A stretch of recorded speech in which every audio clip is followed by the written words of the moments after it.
Before anyone could cook a meal 500 years ago, there was one very important job to do. And no, it wasn't chopping vegetables. It wasn't grinding grain. It wasn't even deciding what to eat. First, someone had to make sure there was a fire. Welcome to the year 1525. The sun has not fully risen yet. The village is quiet except for a few roosters who are already taking their jobs far too seriously. A thin layer of mist hangs over the fields. Most people are still waking up. But for many families, the work of cooking has already begun. That is because food and fire were inseparable. Today, if you want heat, you press a button. If you want to boil water, you turn a knob. If you want toast, you push down a little lever and wait. Back then, none of those things existed. Every warm meal depended on a living fire. And every fire depended on fuel. A lot of fuel. More than most people today would imagine. For a family living in the countryside, keeping a hearth burning day after day was almost a full-time responsibility. The fire provided heat, light, hot water, and cooked food. Without it, daily life became much harder. So before breakfast could appear, someone needed to gather wood. This was not usually an exciting adventure. Nobody marched into the forest feeling like a hero from a fantasy story. Most people were simply tired. They knew they had a long day ahead. But fuel was fuel, and the fire would not feed itself. Many families spent hours each week collecting branches, sticks, fallen logs, and brushwood. Children often helped. Even elderly family members might gather smaller pieces of wood whenever possible. Nothing was wasted. A broken branch lying on the ground could become tomorrow's breakfast. A pile of twigs might help start the morning fire. A fallen tree could provide warmth for weeks. In some places, wood was plentiful. Villages near forests often had easier access to fuel. But in other areas, especially where forests had been heavily used, good firewood could be harder to find. People became experts at spotting useful fuel. A modern person walking through the woods might notice birds, flowers, or scenic views. A person from 1525 would probably be thinking, "That branch looks useful." And honestly, they would not be wrong. Wood was valuable. Very valuable. In some regions, families also used peat. Peat is partially decayed plant material cut from wetlands and bogs. After drying, it could burn surprisingly well. Imagine digging blocks of dark earth from a marsh, stacking them carefully, waiting for them to dry, and then carrying them home. That was a normal task for many households. Other people relied on charcoal. Charcoal burned hotter and cleaner than ordinary wood. However, producing it required extra work and skill. Every type of fuel had advantages and disadvantages. But they all shared one thing.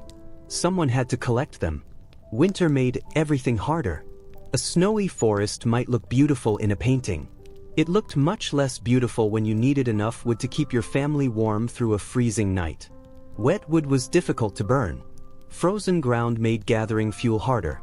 Storms could damage supplies.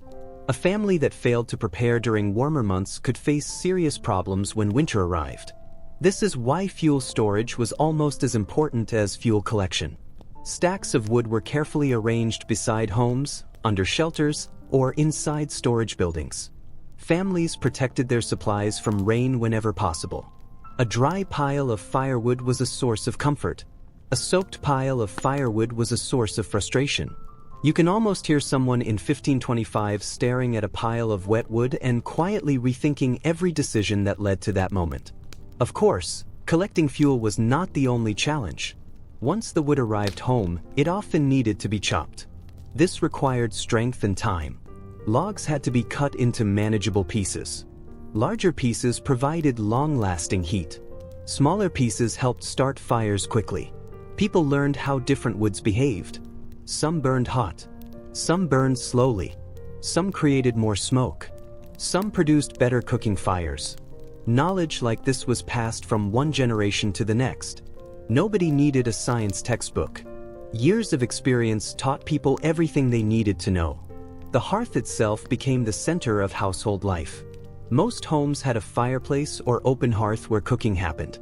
The fire might burn for many hours every day. In fact, families often tried not to let the fire go out at all. Starting a fire from scratch was difficult and time-consuming. It was much easier to keep a few hot embers alive overnight.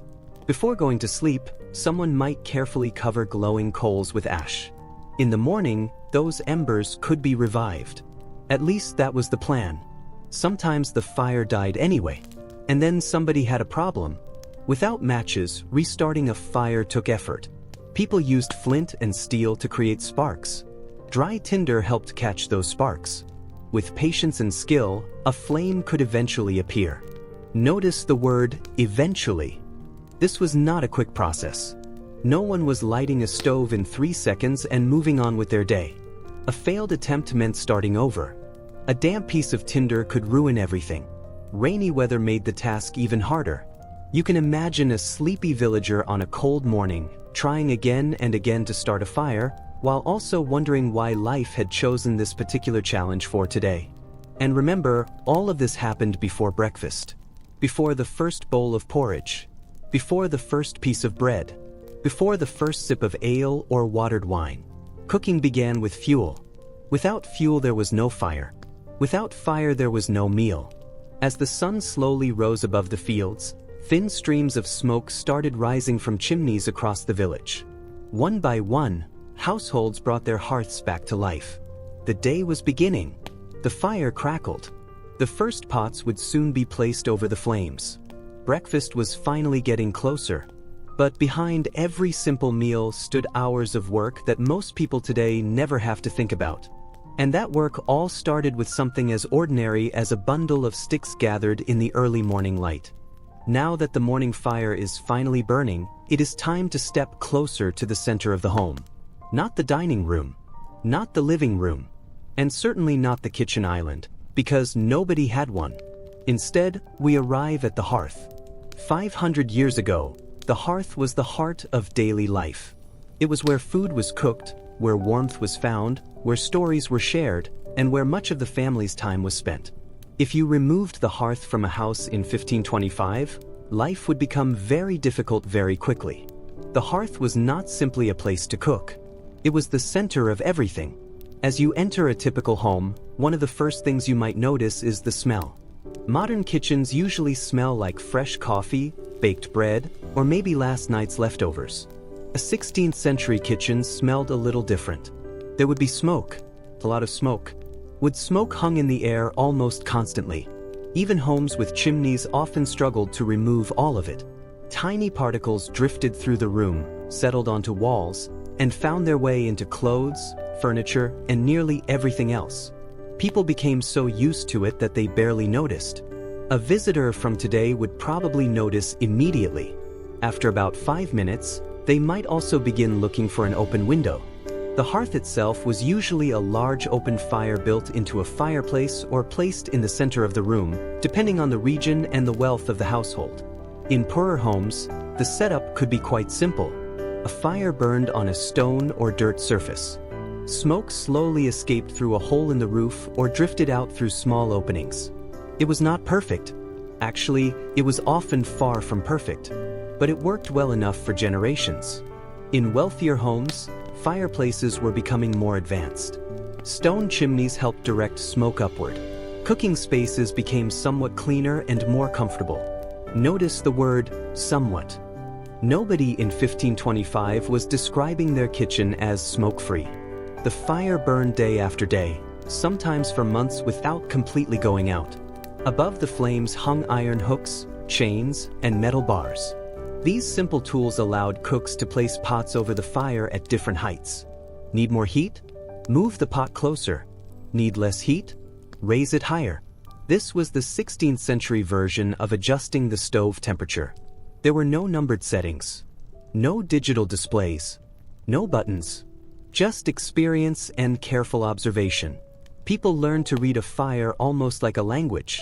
The color of the flames, the amount of smoke, the sound of crackling wood.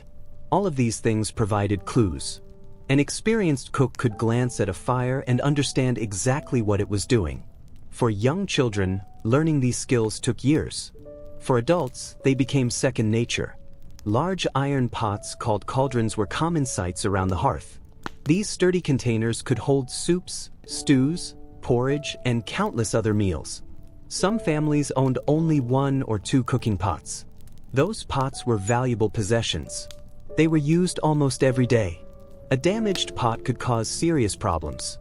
Unlike modern cookware, replacing it was not as simple as ordering a new one online and waiting 2 days.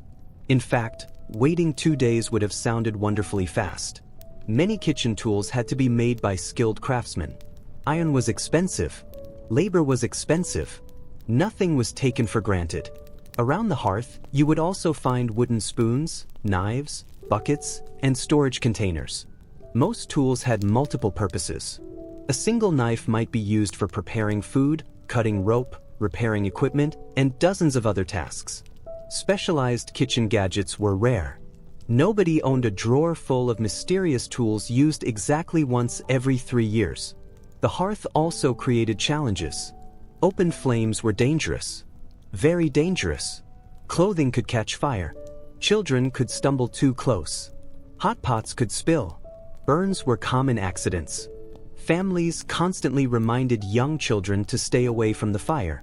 Of course, children often ignored this advice. Some things never change. Despite the dangers, people spent much of their day near the hearth. During winter, it provided precious warmth. Cold stone walls offered little comfort. The fire became the most inviting place in the house. Family members gathered around it while repairing clothing, preparing food, carving wood, or simply talking. Even household animals sometimes enjoyed staying close to the warmth. A dog curled up beside the fire was just as happy in 1525 as a dog curled up beside a heater today. The more things change, the more some things stay the same. The hearth also served as a source of light. Remember, candles were expensive. Oil lamps required fuel. When darkness arrived, the glow of the fire helped illuminate the room.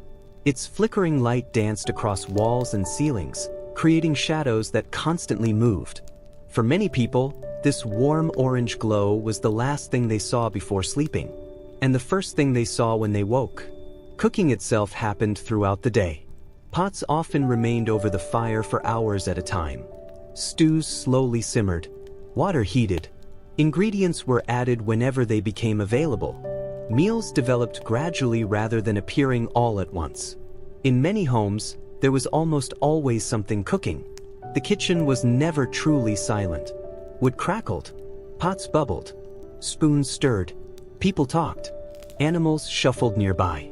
The hearth created a steady rhythm that shaped everyday life. And perhaps that is why it became more than just a cooking space.